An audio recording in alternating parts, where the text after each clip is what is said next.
Radio Sucesos 101.7 FM presenta su noticiero Sucesos con Milton Pérez y Verónica Larrea. Un periodismo libre para una democracia plena. Los hechos y las opiniones de los sucesos que marcan nuestro tiempo.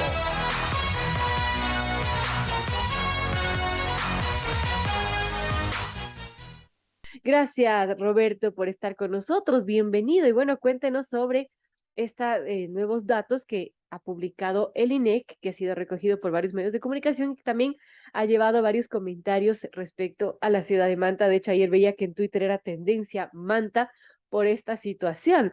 Cuéntenos, Roberto, bueno, las novedades y sobre estas cifras que ha publicado el INEC. Bienvenido, Roberto. Muy buenos días, un gusto estar en Radio Sucesos y un saludo a todas las personas que nos están escuchando. Bueno, con respecto a la información de inflación, recuerden que todos los meses el INEC produce el índice de precios al consumidor, a partir del cual se puede conocer el termómetro por el cual los precios de la economía, de los precios a los cuales se exponen los consumidores, van cambiando a lo largo del tiempo.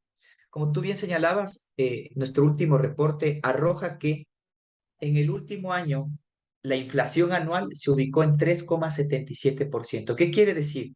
Que si comparamos el nivel de precios de esa canasta de bienes y consumos que más representa el gasto de consumo de los hogares con respecto a hace un año atrás, ha aumentado 3,77%. Pero también hay una noticia que en el último mes, es decir, en la inflación mensual entre julio y agosto, ese nivel de precios apenas aumentó 0,03%. ¿Qué quiero decir? Que lo que estamos viendo, al menos en los últimos 2 meses, es que ese pico, ese crecimiento acelerado que estábamos viendo de la inflación, ha empezado obviamente a reducirse y esperamos que obviamente esto sea un comportamiento o que nos permita dar de alguna forma, alguna idea de que quizás ese pico inflacionario, fruto de la guerra entre Rusia y Ucrania, haya llegado a su pico y a partir de este momento empecemos de alguna forma a estabilizarse el nivel de precios. Como tú señalabas, ¿qué es lo que más está explicando la inflación? Es el crecimiento de o el encarecimiento de alimentos y bebidas no alcohólicas. Dentro de esos alimentos y bebidas no alcohólicas, muchos son productos que usan como insumos aquellos bienes que importamos del exterior y que obviamente corresponden a esta dinámica del mercado internacional. Bueno, interesante esa interpretación también, porque siempre es necesario, ¿no? Que leer las cifras frías, a veces no se entiende mucho la dinámica. Ahora, Roberto, cuéntenos sobre, bueno, las ciudades que están encabezando este, este incremento de los precios al consumidor en un año. Por ejemplo, Manta, 4,42%, le sigue Quito, 3,89% y Guayaquil, 3,82%. ¿Por qué Manta? ¿Qué ha pasado en esa ciudad para que encabece esta lista? Bueno, aquí hay que tener en cuenta algo, ¿no? Todas las ciudades nosotros hacemos mediciones en las principales 9 ciudades del país. En el caso ya correspondiente a Manta, responde, digamos, a la propia dinámica del comercio que existe en esta ciudad y sobre todo en el tema de los alimentos.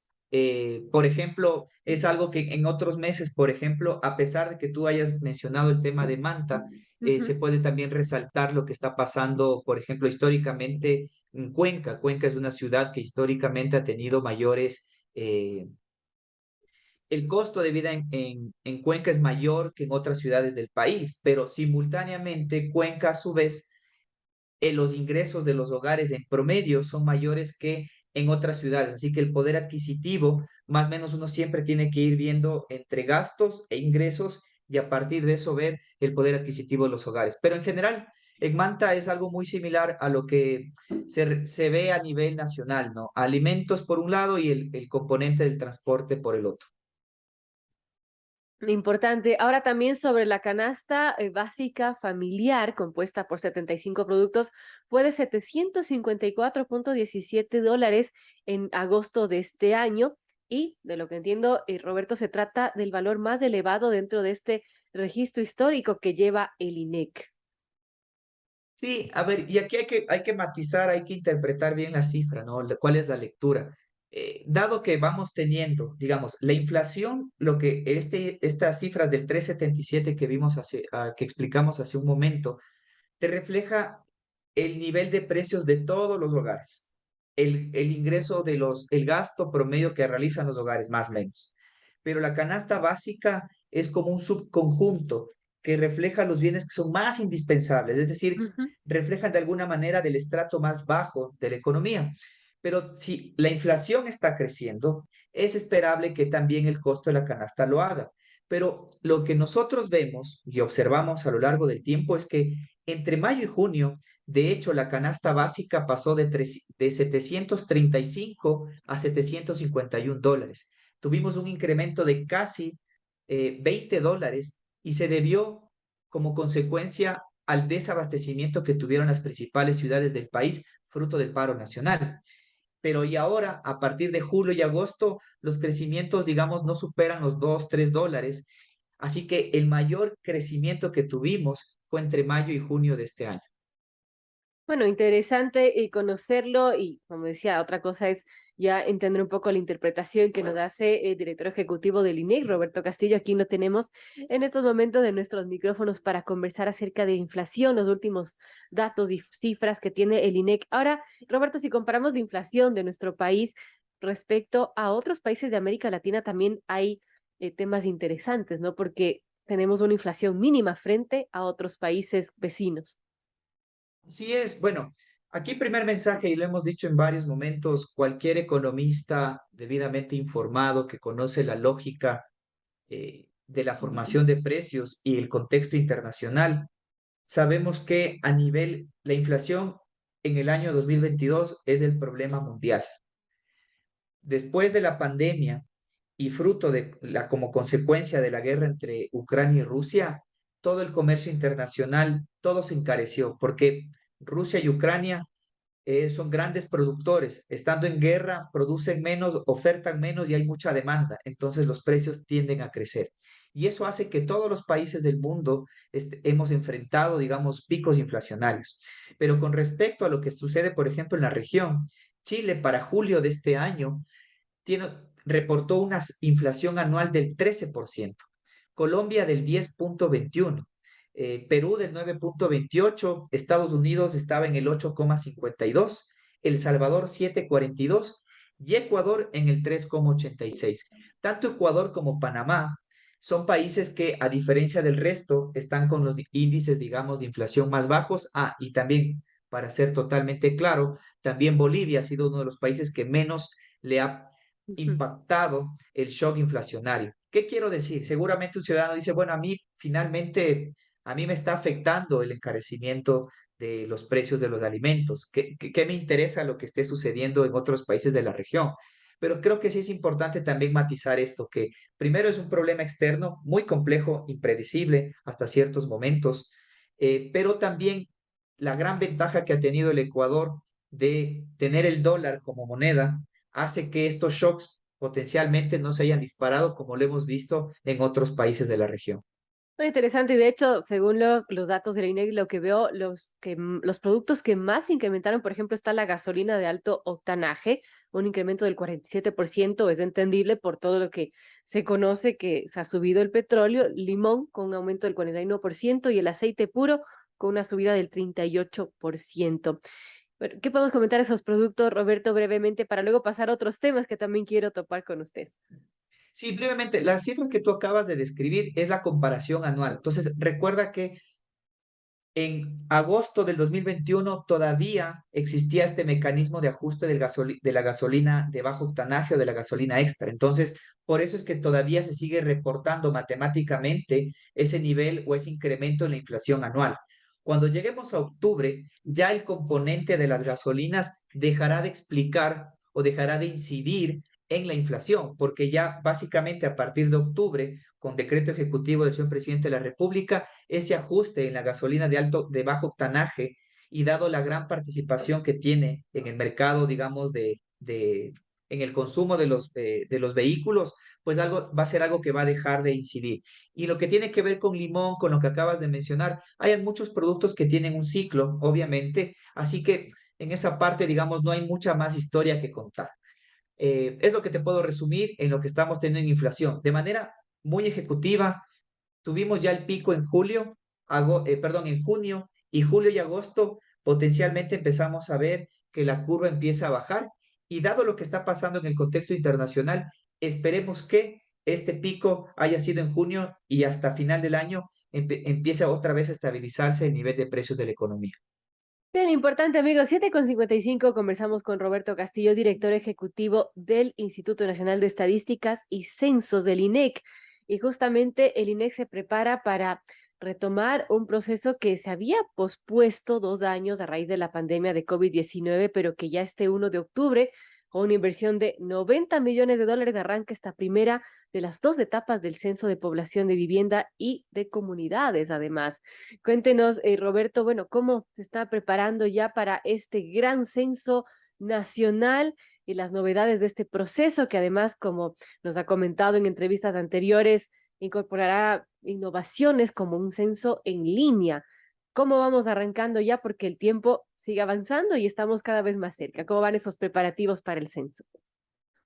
Del lado del INEG estamos muy contentos, muy alegres, entusiasmados porque faltan apenas 22 días para arrancar el censo nacional, que en esta oportunidad va a ser una forma distinta, en octubre por internet y entre noviembre y diciembre de forma presencial.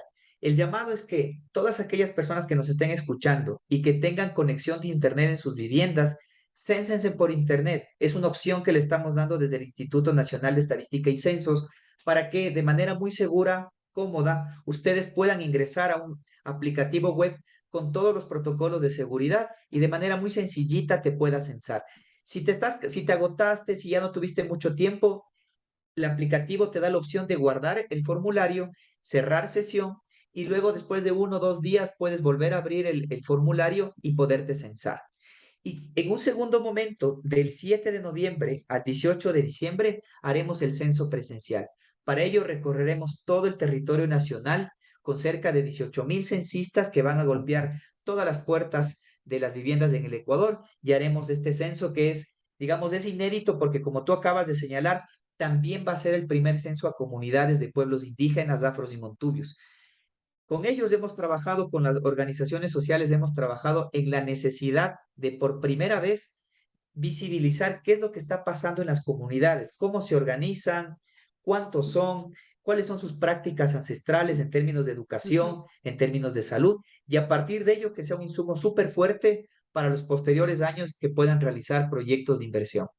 Me parece increíble que no se haya hecho un censo a las comunidades antes, ¿no? Y esta es una oportunidad para hacerlo y entiendo que en estas mesas de diálogo también han sido una oportunidad para acercarse a los líderes indígenas y explicar cómo va a ser esta situación, la metodología del censo.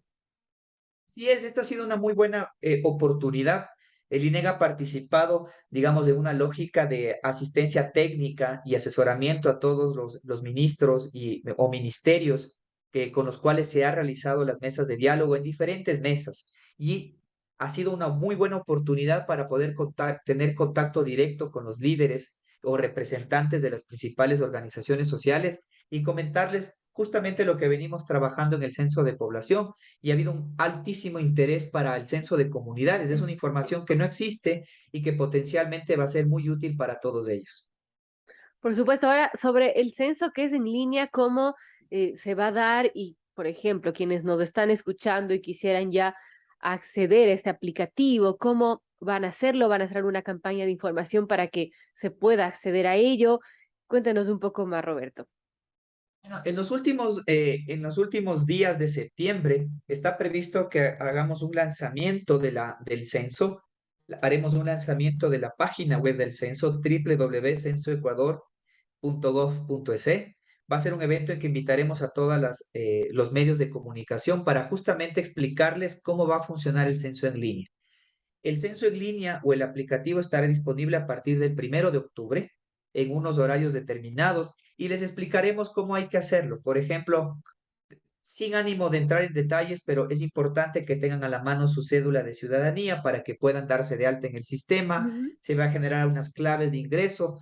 Todo esto pensado para garantizar la seguridad de la información que el INE va a captar y de allí, dentro del aplicativo web, ustedes van a tener material de apoyo para que puedan, si tienen alguna duda sobre una pregunta de cómo responder, pues al lado de la pregunta existe un material de apoyo para guiar de mejor manera a los usuarios y que te puedas censar de manera muy rápida. Bueno, muy importante, ¿cuánto tiempo podría aproximadamente tomar este censo en línea? El censo en línea, en promedio, para un hogar de aproximadamente 4 personas, bordea los 40 minutos.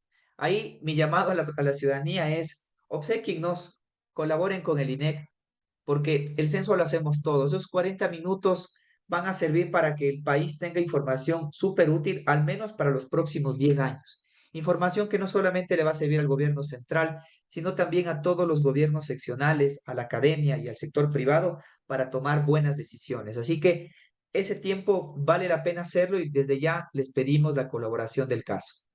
Bueno, muy importante que nos informe Roberto sobre este censo y entiendo que en esta etapa también están reclutando no voluntarios, sino personas que puedan trabajar con el INEC para que se realice este censo ya presencial que será en noviembre.